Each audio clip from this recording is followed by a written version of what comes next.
En Nouvelle-Écosse, les corps policiers ont saisi plus de 2000 armes à feu en 2 ans. Et de ce nombre, 250 des armes de poing. Des villes canadiennes comme Toronto, Montréal ont déjà demandé à Ottawa de bannir ce type d'armes sur leur territoire. Mais le gouvernement de Justin Trudeau est devenu tout à coup muet sur la question à l'approche des élections fédérales. Et pendant ce temps, à Halifax, Olivier, il y a un ancien policier qui se positionne, et ce, en faveur d'une telle interdiction. Oui, Karine, il s'agit du sergent d'état-major à la retraite, anciennement du service de police d'Halifax, Jim Hoskins.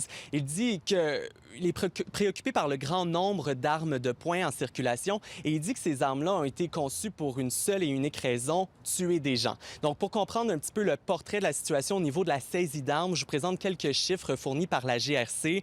En 2 ans, il y a 1136 carabines qui ont été saisies pour toutes sortes de raisons en Nouvelle-Écosse par les autorités policières.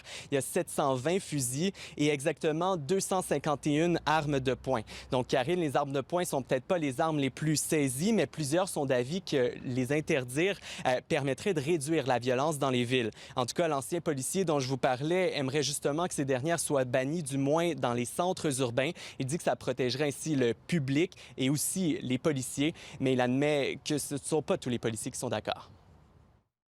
They're not big on banning things, and I understand that, but I think for the public safety, the less handguns we have on the street, the less killings there will be in Halifax.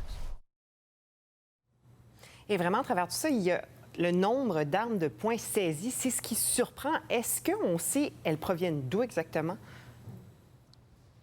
Karine, elles peuvent avoir été achetées légalement puis revendues sur le marché noir ou encore entrées légalement au pays et même imprimées grâce à une imprimante 3D. On nous dit que ça se fait de plus en plus du côté des autorités. Ils ont cette information. Et pour tenter de connaître l'origine où la personne s'est procuré une arme de poing, la police peut soumettre l'arme saisie au Centre national de dépistage des armes à feu. C'est une division de la GRC, mais les corps policiers n'ont aucune obligation légale à le faire. Et c'est un gros problème selon un expert à qui j'ai parlé, parce qu'il dit qu'on se prive ainsi de statistiques pertinentes qui seraient utiles pour mieux réglementer ensuite.